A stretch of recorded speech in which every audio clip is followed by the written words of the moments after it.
Today's podcast in the Millionaire University is dedicated to the husbands, the wives, the boyfriends, the girlfriends, the kids, anybody who is in a relationship with an entrepreneur.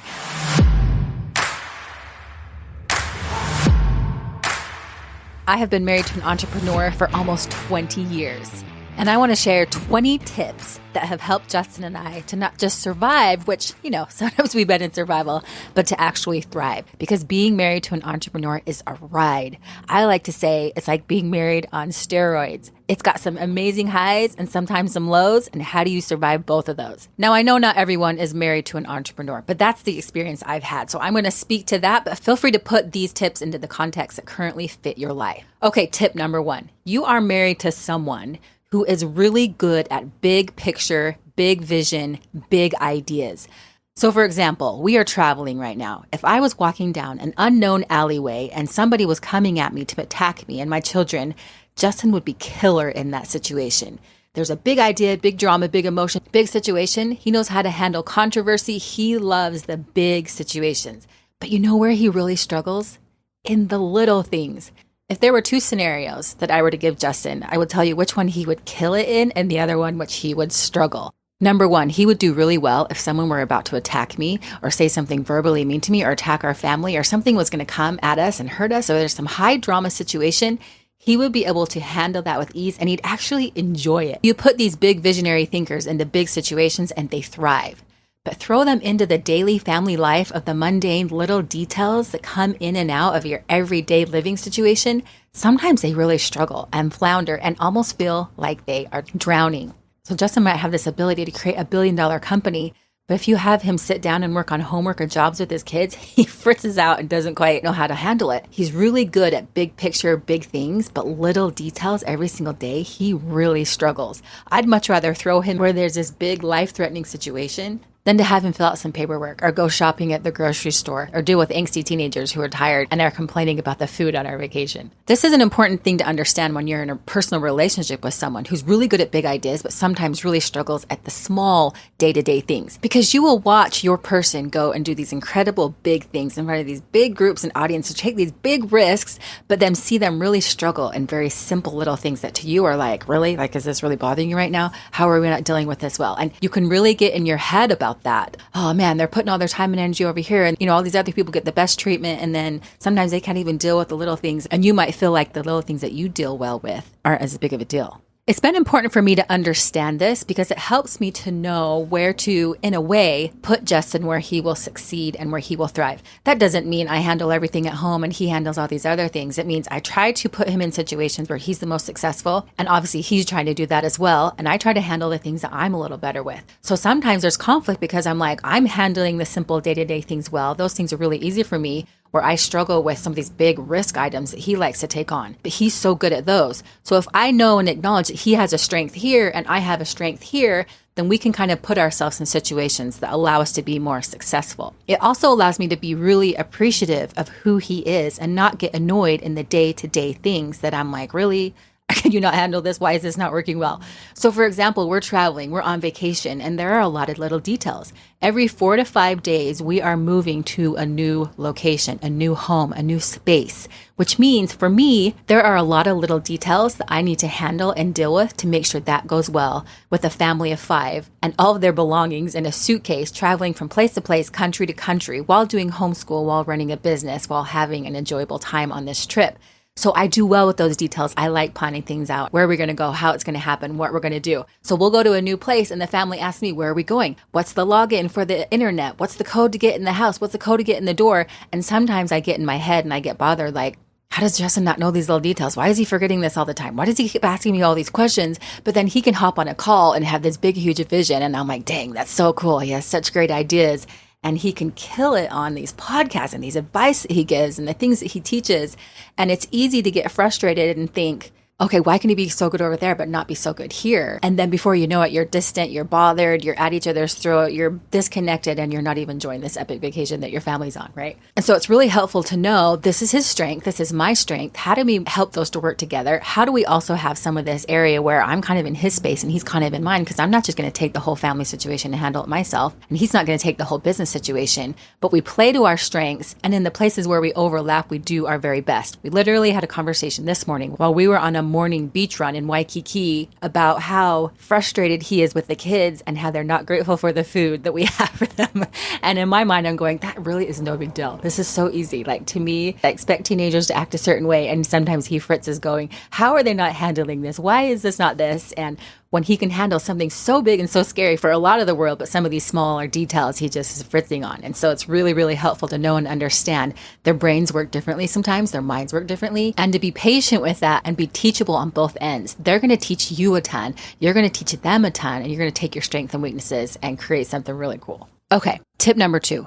Running a business is an emotional experience. At least for me, at least for Justin, there is a lot of emotion. There's a lot at stake. There's a lot riding on what you're doing. So I'm basically a part-time therapist. There is a lot that comes up in a business. There are problems that need to be solved. There are different things that need to be handled. And if you're married to an entrepreneur, whether you're working with them or not, they will need someone to talk to. And so I've done a lot of studying on my own on how to handle emotions, how to handle situations, a lot of emotional development and need for maturing, because there are things that come at us. And if we can't handle them well, our emotional battery will be drained. We will be no use. We'll have no vision. We won't be able to do any good. And it's really, really hard when that emotional battery gets drained. So get used to knowing that this big dream, this big idea that your spouse has is going to push them to their limits. And you're going to hit emotional roadblocks, speed bumps, things that they are going to need to talk about, vent about, work through. And sometimes that becomes you because they have a vision and they don't want to take these vents, these complaints, these frustrations that they have with the people that they're working with or the projects that they're working on. And they don't want to take that negative energy to that project, to that business relationship. But a lot of times it needs to get worked out. And so you become the person that they talk to, that they share their innermost frustrations and things that excite them and the passion that they have. Now, I've also found in a lot of marriage business relationships that sometimes the person more involved in the business will hide a lot of this from their spouse because they're afraid that they'll burden them.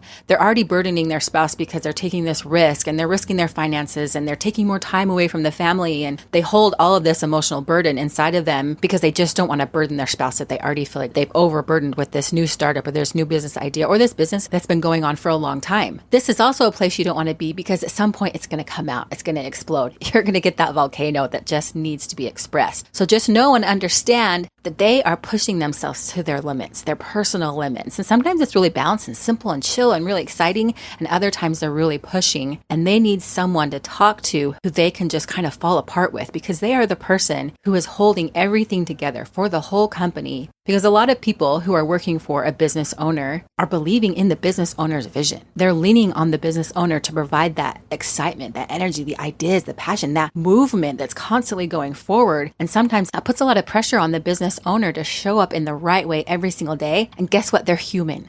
Sometimes they don't feel like going to work. Sometimes they're tired. Sometimes they're bothered by you because you're not doing your job and they constantly are having to give you pep talks or teach you or train you and you don't seem to get it. And they're human too. They're carrying their own weight, their own burden, and they need someone to talk to and to work it out. So tip number 2, don't be surprised if you become a part-time therapist. Now, you don't have to do anything. You don't have to be a part-time therapist. You don't have to do any of these things. You have agency, you have choice too, and you can show up in the relationship anytime you want. You may be in a relationship where you don't want to hear about the business at all. Your husband comes home, how's your day? Great, and you just move on, and that might work. So if that's working for you, awesome. Keep going in that direction. I grew up in a home where my dad came home and he didn't really tell us much about his work. I knew very little about what he did, what happened there, the hard things, the great things. He would just come home and say, how was your day? Today was great. And then we would spend all of our time focusing on the family. Currently now in our family, it's very different, very opposite. I hear about the business, all the ins and the outs and everything all day, every day. Okay, not all day, because we have limits to enjoying family time, not talking about business and focusing on family as the priority. But Justin is very verbal, so I hear about it a lot. At first, I used to think, oh my gosh, there are problems. I need to solve all these problems. He would take that burden and then it would become my burden. And then he was afraid to talk to me about it because it would stress me out. And then he's carrying this all alone. And then before you know it, he's falling apart because he doesn't have anyone to confide in. He doesn't need me to solve his problems. He doesn't need me to come to the rescue. He just needs to vent, get that energy out of the way so then he can have that creative energy come back into him and he can move forward. When you are in a situation where you're dealing with negativity or negativity is working out of you, it's really hard to be creative. It's very different. You can't go sit down and create a podcast when you're working through this baggage that you have about current situations in your business. So if you're not that person that your spouse can talk to that can work through all the stress, find someone in the business, or maybe a friend or a family member who can talk to him or her to allow them to work off that emotional baggage that they carry as a business owner or that you carry together. Okay, tip number 3 kind of goes with tip number 2. Business owners need to do a lot of brainstorming. They have a lot of ideas that need to be talked through. If they're not able to talk to someone, then those ideas get bottlenecked in their brain and they're not able to teach and train and take the action and do the things that they need to do to keep moving forward. And so they need a lot of conversation. They need a lot of brainstorming. Not all business owners are the same, obviously. So they may not need this. But what I have found from all of the business owners that I know and from my own experience is that to run a business is to have a lot of ideas. And those ideas need to be talked about. Now, since Justin and I work together, I try to stay as involved as much as I can so that Justin has someone to talk to and to brainstorm and to just riff ideas off. So I try to keep myself educated, informed, and sometimes he forces that on me because I'm like, dude, I can't be doing that right now, but he wants me to be informed on all the things so that he and I can have a really good discussion because he trusts my judgment, my opinion, and we can make decisions together, which helps take some of that decision burden off of him so that all the pressure is not just riding on him. Now, this might be someone else in the company. It might be a team. It might be someone in that area. It doesn't all have to be on you. And if it's not you, it's good to know that the business owner has someone that he or she can talk to. Just know that they have ideas and they need to be talked about. And it's really powerful for them to express verbally what's going on in their head, what they're seeing, what they're envisioning, so that it can come to fruition. That is part of the creative process. Getting it out of my head, talking about it, helping other people to see the vision, and then putting into steps, action, practical things that need to get done so that that dream and idea can come to fruition on a day-to-day basis. It is a living, breathing thing that they want to be able to continue to talk about, to digest, to work through, to create, to implement all these different steps that are needed. And brainstorming is really important in that. Okay, tip number 4. Sometimes business owners' eyes are bigger than their to-dos. For example, they have this idea and they're so excited. And for some reason, it seems like a lot of business owners who are these visionary type people, they can see this big, beautiful end result, but it's almost like they're blind sometimes to the process and how much work and how much it's going to take to get there. At least that's been my experience with Justin. He'll have these ideas and he's like, we should take over the world. And I'm like, wait, do you understand what that entails? Now, I'm more of the implementer, which means if he has an idea and he shares it, I'm thinking about all the steps in between, where he's not thinking about any of that. It is just, here's the end in sight. Not sure how I'm going to get there. Not sure how we're going to do it, but we are going to do it. Where instantly that triggers my implementer's brain, which is, oh, wow, okay, so what does this mean? Do you know that you can do that? What's your time frame? So a lot of times business owners' eyes are bigger than their to-do list because they want this done now. They want it done today. They want this big, huge thing. And a lot of times they don't even know how to do that. They're not even professionals in that thing. I want this website done this way. I want this employee this way. I want this content done this way. I want XYZ results done at this time and in this way. Now that's a beautiful thing because they really push you. It's like that saying where they say, if you shoot for the moon, you'll hit the stars. Like, this is how entrepreneurs, for me, work. They shoot for big things, and a lot of times that really pushes people's buttons. And sometimes they need a little help in realizing, okay, here's your big goal, here's your big idea, here's what actually can happen. And so giving feedback, helping them to understand what it is they're creating and how much time and effort that will take. Not to be a dream killer, not to be just like, oh, I don't know if we can do this, but to help them to keep in balance because they want to do big things and they want to do them fast. And then sometimes they get really frustrated when things don't happen in the way they see, in the way they want, in the time frame that they are hoping for. So helping them to work through that so that they don't get too frustrated when the rest of the world isn't keeping up with their awesome big vision. Tip number 5 goes along with number 4. They will push your buttons. If they have a bigger vision than you currently have for your life or your situation or the job that you have with them, then they will push your buttons. They're big dreamers. They're goers. They're doers. They're big energy. And they're just going to want to push and pull and say and do things that are typically outside of your comfort zone. I watch Justin do this all the time. In fact, in our last podcast, he talked to Brogan and Tyson and gave him these big aspirations in a short amount of time. If you didn't listen to that podcast, it's really good. I recommend you go check it out. But Tyson and Brogan were basically leaning on Justin's belief in them. Entrepreneurs are big believers. So a lot of times they believe in something and you can feel it and you're willing to take that step out onto that ledge to make that thing happen. But they're going to push your buttons from time to time. And when people get pushed outside their comfort zones, they don't like it. We react funny sometimes. We're just like, no, and I don't want to. And if you're in a relationship with a business owner and they push your buttons and they push you outside of your comfort zone and you trust them and you know that they're actually going to do the thing that they say that they're going to do, and they've proven to be someone who can create something, let them push your buttons. Let them push you. They have this big vision.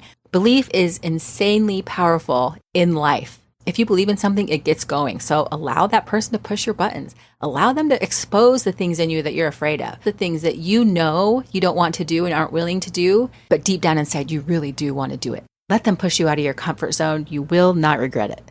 As long as you continually try to maintain balance in your home, personal, and business life, pushing yourself out of your comfort zone is so uncomfortable, but it also is so rewarding.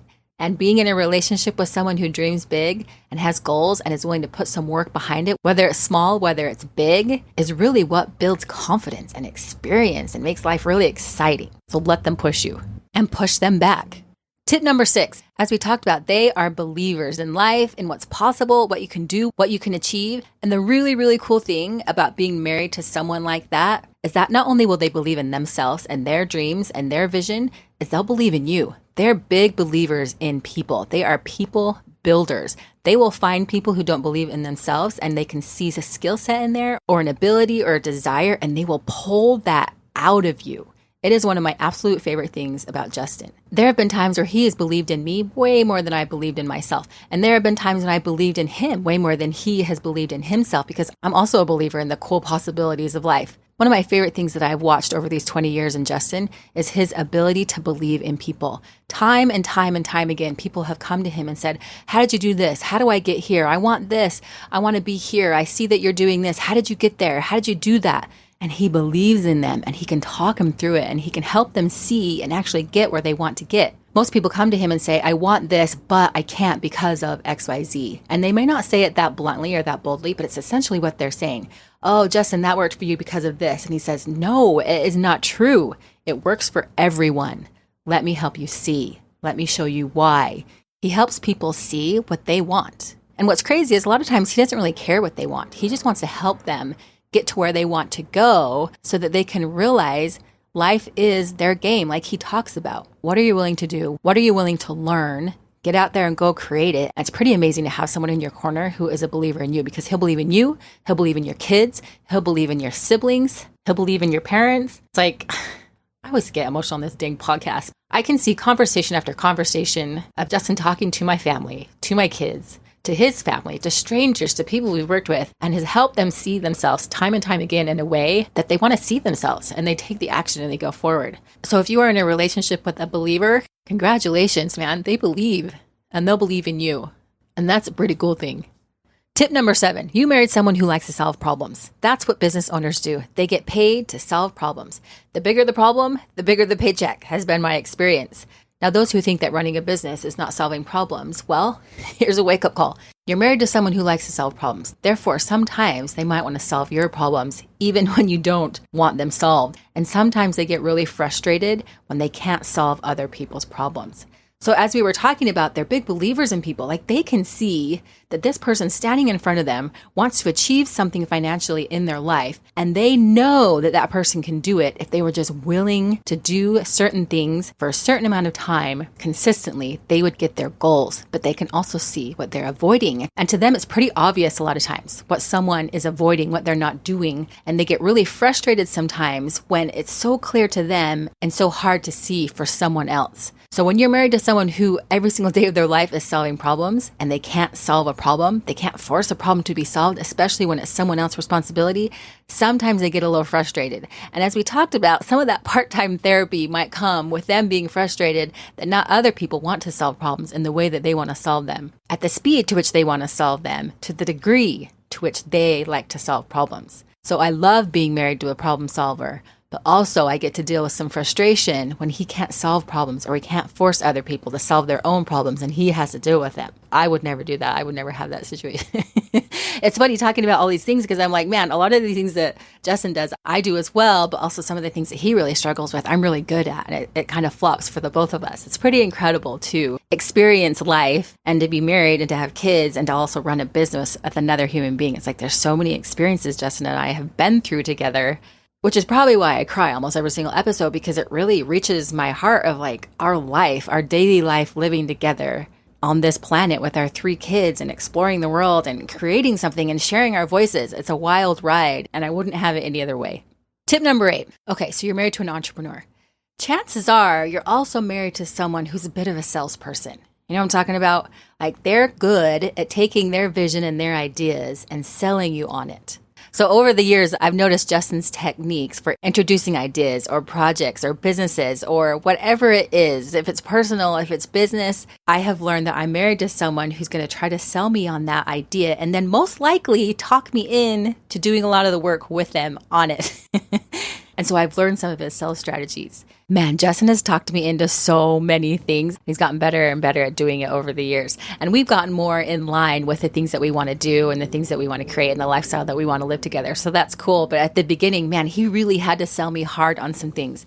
And at first he would come to me with like, this is what we're going to do. This is how we're going to do it. And I would fight. I would instantly fight against it because it pushed my buttons. It was riskier. It was crazier than I ever wanted to do. It was out of the realm I was currently in and I just fight it. So he's gotten smarter where he starts to plant these seeds and these ideas. And he asks me, well, what do you think? And he kind of puts me in the driver's seat a little bit more. And sometimes I get in these situations where I'm like, what? How in the world am I in charge of accounting right now? And I'm doing all these things I don't really want to do. So make sure when you're married to someone who's good at selling you on the vision that you want to be in long term. Now, sometimes I'm in positions where we're getting something started. I have to do this for a certain period of time. And then I hand it over to someone who is usually better at it than I am. And I've gotten myself in some pretty messy situations where I'm stuck doing something I just don't want to do. I don't like. It drains my battery. And someone else would be way better equipped to do it. So keep in mind, if they have an idea, they're good at selling it to you. And sometimes they're good at selling their pain points and avoiding certain things so that you end up stepping in and fixing those and taking care of those because they're so good at selling different things to allow that vision to move forward. And they might use different techniques to get you to do the things that they don't want to do either. So keep in mind, you're married to a salesperson. That's really good. There's some benefits to that. But sometimes you might get a little hoodwinked into doing something you don't really want to do. So make sure to have your own backbone, your own voice, your own thoughts, your own ideas, and put yourself in a position that you want to be in. Whether that is I stay at home, I take care of the kids, I don't want to be involved in the business at all, or I really want to be highly involved in the business and I want to do this, this, and this, and these are my genius zones. And each of those are great and wonderful, but put yourself in a position that you want to be in, not one you just kind of got put into because there was a gap in the business that you saw that needed to be filled, and you sold yourself on being in that position that you really don't want to do. Keep that in mind. Tip number 9, if you are married to someone who is a little more entrepreneurial than you, they probably have a higher tolerance for risk, meaning they're willing to risk more on a daily basis. And so sometimes that might be stressful for you. Do you know what your level of risk is, what you're comfortable with risking with time, family time, marriage, finances? What are your current levels of risk? What is his or hers? And how does that work? Like if you have someone who's got a really low tolerance for risk and they're married to someone who has a really high tolerance for risk, that can be a situation where there can be a lot of contention, a lot of frustration, a lot of angst, a lot of stress. So a good conversation that you might want to have is, what is your level of risk? What are you willing to risk? What matters to you? Here's where I'm at. Like how much money are you willing to risk? How much time are you willing to risk? How much of your personal self are you willing to risk? Are you willing to talk about your personal life on a podcast or put yourself out there on social media? Are you very publicly open? Are you really private and kind of hidden behind the business? Like how does it work for you? And how do you guys bridge that gap? How do you communicate on certain things so that there's not friction and frustration in a marriage? I mean, there have been so many times where Justin's tolerance of risk has been way higher than mine.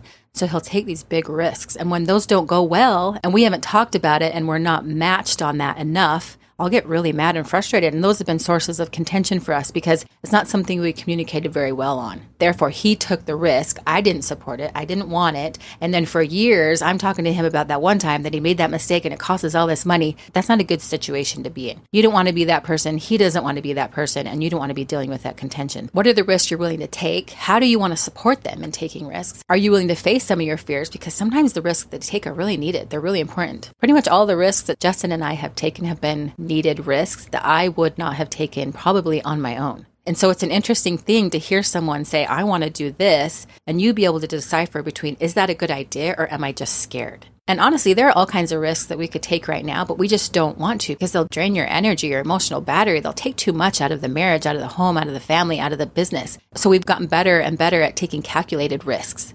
Staying focused, not just jumping from one thing to another, not doing 10 things at once, starting small, realizing you're building something and you're building assets and they build piece at a time, not just trying to take over the world in a month. What is their risk tolerance? What's yours? Talk about it and continue to talk about it because you'll be continually taking risks. And if you're on the same page enough, you'll be able to support them as opposed to beat them down when those risks aren't going as you planned. Tip number 10, a lot of times business owners need help with balance. They are thinking at such a deep level on how they can take this thing out of thin air and create it and not only take care of your family, but other people's families when they choose to work with you. That takes thinking, that takes time, that takes training, that takes a lot of energy to create something. And so it's really easy for them to get deep down into that business. And it takes some time for them to come up out of that world and then flop over into the family world in an instant. Now, if you're working from home, you don't have like a 20-minute drive to kind of decompress and work things through and realize like, okay, I'm driving from here to here. And maybe you do. If you do, that's great. Take that time to decompress.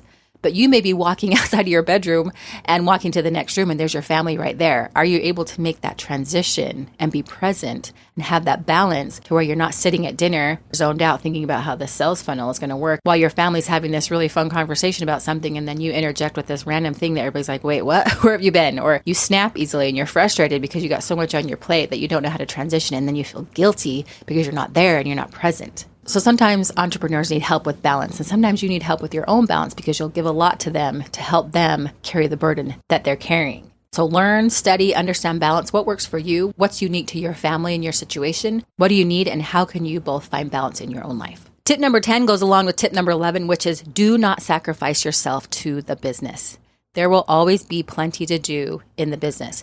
Meaning, sometimes when a spouse starts a startup and there's a lot of time and energy that goes into that, you're new at it, maybe you don't know what you're doing, maybe you're scared and you're just working. Sometimes the person who is in a relationship with that person working so hard in the business will just allow them to just go to town in the business and they will take care of everything on the home front. They won't have any personal needs, they won't have any family needs, they just allow that person to just work while they take care of everything else. And before you know it, they're disconnected. They're both burnt out because they're sacrificing too much for the business. There is always something to do in the business. There's always an idea, someone to talk to, someone to train, something to do that could take your time all day, every day. And so it becomes really important that you have boundaries, that you don't spend years and years and years going, when they get to this point, I will finally tell my husband, like, we need more of your time and attention. When you get to here, because there's always the next thing. They're always having ideas. They're always doing something. They're always pushing towards something. And so it's really easy to just let them run. And then before you know it, the business life and home life are too separate. You're living in these different worlds. You're just ships crossing in the night and there's not a whole lot of connection. Do not sacrifice yourself to the business. Remember, the business is for the family. The family is not for the business. And tip number 12 plays right into that. If you're creating all this time and energy and space to build this business, make sure you're putting time and energy into your relationship. It doesn't just happen. You've got to be intentional about the time you want to spend with each other. And there has to be energy and intention and things put into that relationship to help it to stay alive and healthy and strong. So some things that we've done is we like to go on a date once or twice a week at least. And as the kids have gotten older and they can babysit themselves, sometimes that's more. Now we are on a 9-month trip where we're working every day till about 1 or 2, sometimes more, sometimes less. And then each day we go hang out with the kids and go do some kind of cool adventure in the place that we're currently staying. And so that's been a little bit trickier. And it's been 3 weeks it has been 3 weeks that our family has been traveling, and Justin and I are starting to feel the pains of, okay, we haven't had like a date, just you and me alone for like 3 weeks. We're starting to feel the pain of that. And so even on this vacation, we're going, okay, how can you and I just spend time alone together? We went on a run this morning. It took a little extra long on that run so that we could just talk and just have him and I together, because that relationship is really important. Sometimes you will need to set cutoff times. From this time to this time at night, we cannot talk about business. These are no business zones. From this time to this time in the morning, no business zones. These days, no business zones.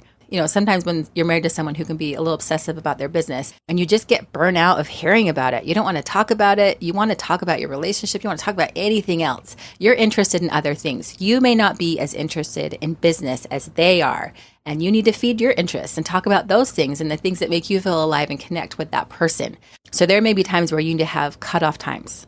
or you have boundaries. One of the big things I see people do is they don't put their kids to bed early enough. And they just say, I can't put them to bed. They won't go to bed. Yes, they will. You need to teach them. You need to train them.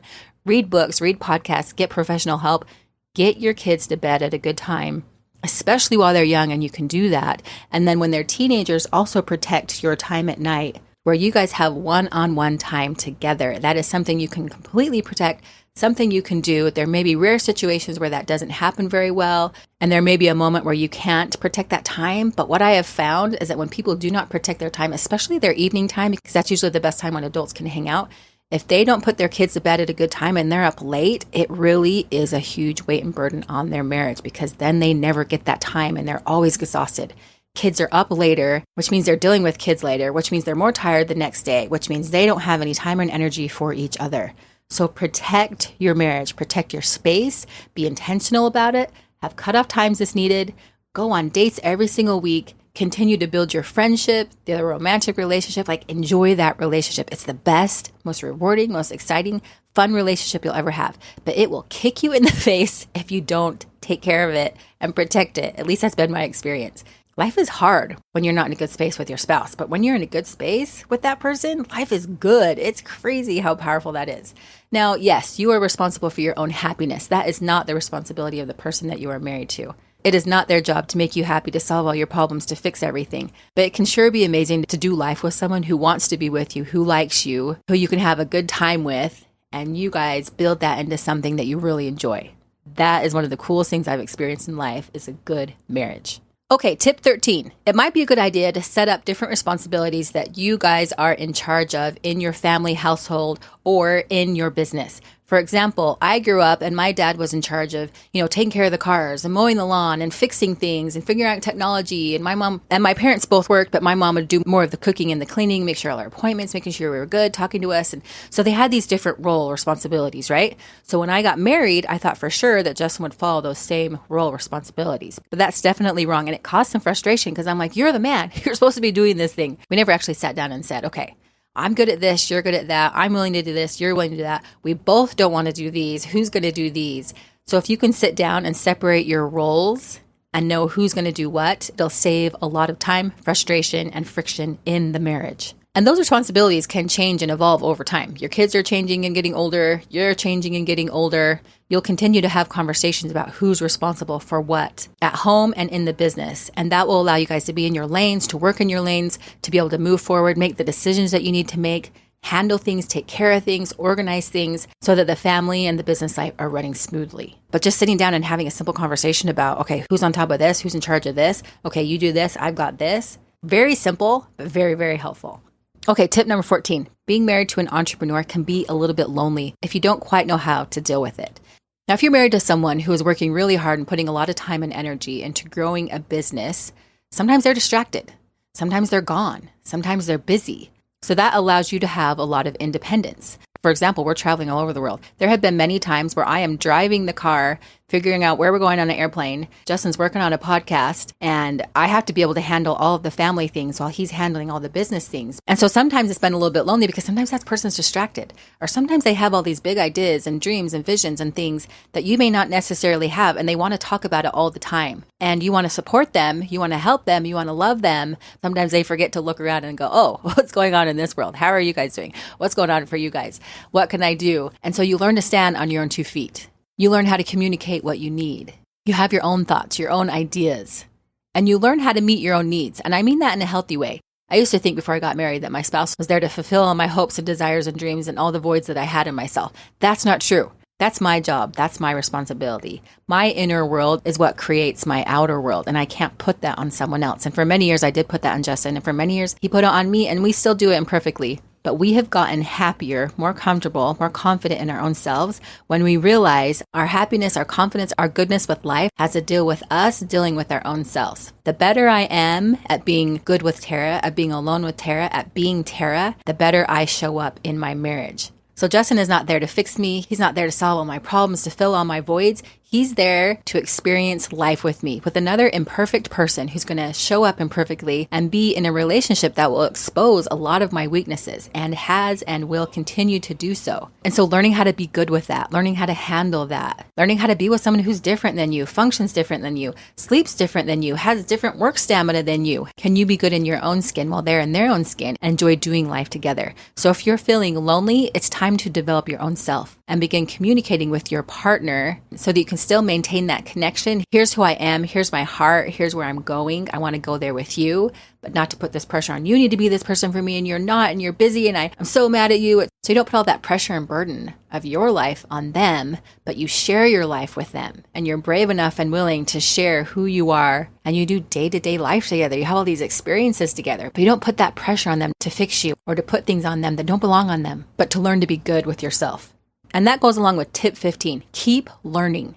Get marriage training. There are so many people that get married, including myself, thinking, oh, I love this person. This is so easy. This is the easiest relationship I've ever had because I've never had so much fun. I've never been so in love with someone. This is going to be amazing. And we just get married thinking it's just going to continue that way. There is a lot to learn, at least for me, about being married, about having a relationship. And so Justin and I have gone to therapy. We've taken classes. We've done trainings. There are so many amazing resources online to help you with your marriage. And what's crazy is all this marriage training and therapy and things that we've worked through have mostly helped us to be good with ourselves. Not to try to change the other person, not to try to force this other person to do something, not to prove them how horrible and how wrong they are, but how to be good with myself so that I can be someone that person wants to do life with, and so that we can enjoy being married together. You know, there are people who are afraid to get married, and that makes sense. They've been through hard things, they've seen hard things, and there's this myth with marriage that there's this one person out there who you have to find, and it's got to be the right person, because if you get married and it doesn't work out, it's just because you didn't choose the right person, or you weren't being what you're supposed to be in order for them to know it's you. And marriage has choice and agency in it every single day. I choose Justin every single day. I choose Tara every single day. I choose to face myself every single day so I can show up in the marriage better. But every single day I choose my marriage. I didn't just choose it 20 years ago and I'm just holding on for the ride, hoping everything will work out and going, oh, I hope the world doesn't come at us. I hope this situation doesn't come at us. Everything I'm scared of lives inside of me. So I face me. I choose what to face. I choose how deep I want to love, how deep I want to go into figuring myself out so I can show up in a better way in that relationship. So educate yourself. Man, marriages are the coolest things out there. We're talking about business and about Millionaire University, but your relationships are the coolest thing you will ever experience. They can also be the hardest thing you'll ever experience if you're not willing to keep learning. Sometimes as adults, we struggle because we finish school and we go, oh, I'm done with learning. I'm done with education. And we just go into life. We just let it take us down this river and these rapids, and we just get tossed back and forth. We're in a boat and we have no oars. We live in the most insane time of life. We have so much information and education at our fingertips. I think all the time, how did my grandma, how did my ancestors survive this without this book that I just read, without this podcast, without this post, without this blog? How are they surviving? I am so glad that I live in this day and age because there's so much great information out there. People are spending their lives, their careers, researching very specific topics on how to make your life better. And they're willing to put that in a book. A lot of times it costs $20 that can absolutely change your life. Now, yes, sometimes people can get too into books. They'll read 50 books, but never face themselves, never do the things, never have the conversation, never face themselves in the way they need to face themselves, and they just hide in books. Do not hide in books. Allow books to teach you, and then you go out and take that risk, that personal risk, and put the things that you're learning out into the world so that you can enjoy your life. You have agency every single day. You have agency in your marriage. There are way too many open doors in this life and in this world if you're willing to educate yourself and see that door and walk through it. So speaking of walking through doors, tip number 16, have your own dreams. You may be with someone that has a lot of big dreams. So for example, Justin right now with Millionaire University, he wants to create $1 billion business. That's a big dream. That's a big goal. And I could completely get swallowed up in that dream, those hopes, those aspirations that Justin has. But the truth is, I have my own dreams. I have my own hopes. Justin has this thing that lives inside of him that he has had since the day that I met him. And it's currently being expressed through Millionaire University, and it's really cool to watch. But ever since the day we met, I have my own hopes and my own dreams, and that is also getting currently expressed in Millionaire University, but also in my own personal life. I have things that interest me, and it's important for me to feed my dreams as well and not just let his big dreams consume mind to where I just get lost in it and I don't know who I am, what I'm doing, and what my purpose is. I have my own thoughts, I have my own dreams, and I have my own goals. So tip number 17 goes along with that. If your dreams are different and not at such a large scale, good for you. I have some very simple dreams right now. I want to travel and not have travel anxiety. It's something that I had since I was 33 years old and it's kicked my booty. I am now on a 9-month trip and facing it every single day and doing really, really well. For some people, it's like, what are you talking about? I love to travel. It's so fun. It's so exciting. These past few weeks, yeah, the true me loves traveling. I just have a little past baggage. And so this Saturday, we have an 18-hour flight to Bali that I admit I've been a little bit nervous for because I haven't been on a long flight in the past 10 years that hasn't brought out some anxiety. But I have been working on myself pretty intensely these last few years and I'm pumped. Like, let's go. Let's overcome this. I am willing to step into a 9-month refiner's fire, which sounds silly because I'm literally a block away from Waikiki right now in Hawaii. But for me, traveling has been uncomfortable and I'm currently facing that.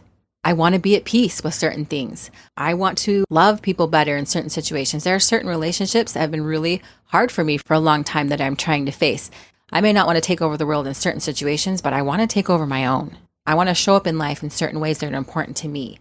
And so if you're with someone who has these big public goals, but yours are different and in a way more simple, and you want to just enjoy a simple life, good for you. And the person you're with probably needs that simplicity. Things being calm, at ease, at peace.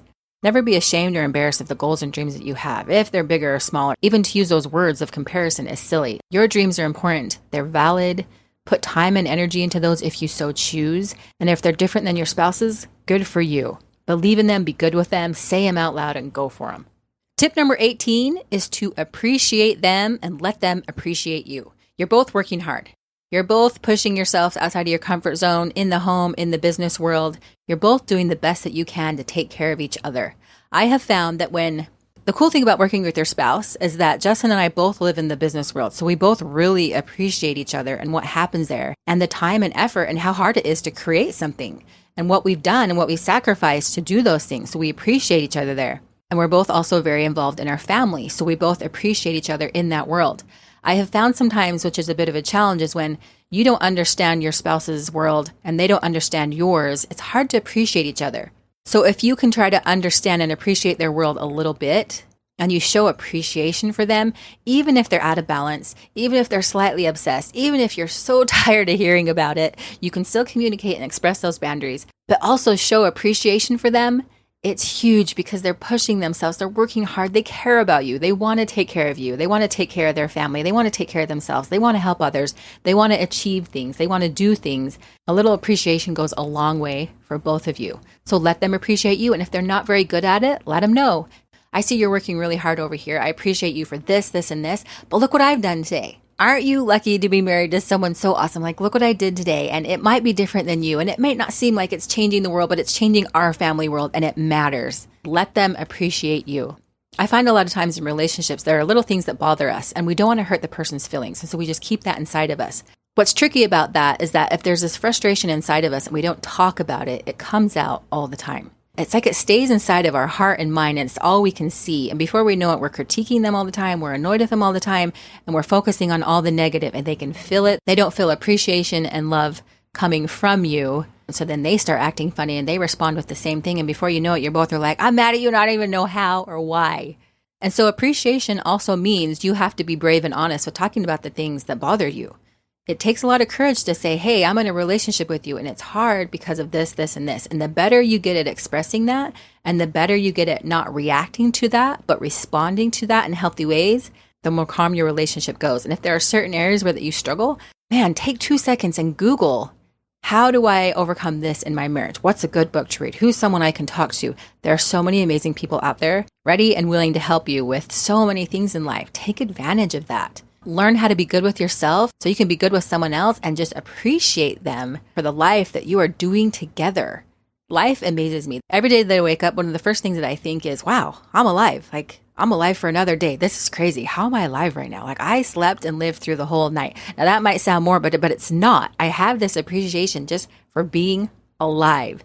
And then I'm with someone who wants to do that life with me day in and day out. When I show up messy or ornery or disconnected, Justin continues every single day to go, yep, I want to do life with you. And sometimes that blows my mind. I'm like, really? Like, why? What are we doing here? Like, you're a pill, I'm a pill. What are we doing? And to just do life with someone is a beautiful thing. You see it all. You see the mess, you see the awesome, the ins and the outs. And to do life with someone, and the more time that passes, it just gets cooler to me. Like, I can't believe we're living together. I can't believe these are our kids. I can't believe we're having this experience together. Appreciate their very existence because it is a miracle. And tip number 19 goes along with that. You are with someone who is working really hard to build something and take care of you and the family. And that's a big deal. And sometimes the person you're with might carry some guilt because they're putting a lot of time and energy into the business. And they're also feeling pressure for taking care of the family and taking care of a marriage. And so sometimes when you're with someone who's pushing themselves outside of their personal limits, sometimes they'll have guilt because they're pushing so hard and they want to do everything. If you're with someone who wants to have an awesome business, chances are they also want to have a great marriage. Chances are they want to have great relationships with their kids. Chances are they want to be healthy. They want to eat right. They want to go on vacation. They want to read things. They want to do all the things and they want to do them well. And sometimes there's a burden of guilt because they know they can do things and they know they can achieve things. And if they had 50 hours in the day, they'd probably be able to do it all. And sometimes we can't. Sometimes we fall short in areas and we feel guilty for the time and energy we put into things that we feel like, oh, I should have done it over here. I should have had this. So just know sometimes when you're with someone who likes to do things and experience life and live life at their fullest, sometimes they'll have guilt because they can't do everything at their fullest and they have a lot of high expectations for themselves. And you can help them see them for who they are, how well they're doing, how you appreciate them. Help them remind them of who they are to you and how well they're doing and how much you appreciate them and how much you love the heck out of them. So tip number 20, the last one, is to remember that if you're in a relationship with someone and it's a business relationship, that while that's incredible and awesome and you can have a lot of really neat experiences, is that this person is your very best friend. That the business supports your personal life, but the personal life isn't being sacrificed for the business. Treat them like your friend, laugh with them, flirt with them, spend time with them, be with them, appreciate them. Yes, I have been married to an entrepreneur for almost 20 years. That's crazy to say out loud. And it has been a ride. Justin has rocked me in so many ways, and I have rocked him in so many ways. We have done so many cool things together, and these experiences are just exponentially growing to where we've been together enough where we can look back and go, remember this? I can't believe we did this. Like, look how crazy this is. Look where our kids are going. Oh my gosh, this is happening. This new thing. Like, you and me imperfectly are doing life together. We're making mistakes every day, but we continue to show up. Whether we're messy, whether we're amazing, whether we're hyped and pumped, we're excited, we're tired, we're lazy, whatever it is, we keep showing up and we keep doing life together. So for those of you out there who are in a relationship with a business owner, an entrepreneur, whether that's you or that's you and your spouse together, whatever it is, I hope some of these tips have been helpful for you to be able to do that life together. You matter as an individual. You matter as a partnership, and your family matters, your business matters, and you can, as Justin says, play the game you want to play. Whatever it is that your hopes and goals and dreams are, they're beautiful and right for you. So learn to enjoy the ride, get better at it every day, educate yourself, push yourself, take breathers. And remember that no matter what relationship you're in, there are going to be times where it's hard and challenging. But if you're lucky enough to be married to an entrepreneur, holy cow, that comes with some really incredible perks. My life has been interesting, exciting, hard, challenging, beautiful. I know when I get to the end of my life, Jess and I will look at each other and go, man, we really went for some things. We really tried some things out. We really made some mistakes. We learned from those, and we had an epic ride together. And thank you for doing that ride with me. So get out there, enjoy those relationships, learn what you can, love the heck out of your person. And one small note before we go, there are some exciting things happening at the Millionaire University. So for that reason, the podcast is going to be coming out once a week, every single Thursday. So keep listening. We'll keep bringing great content to you guys, and get out there and live the life you want to live. As Justin would say, class dismissed.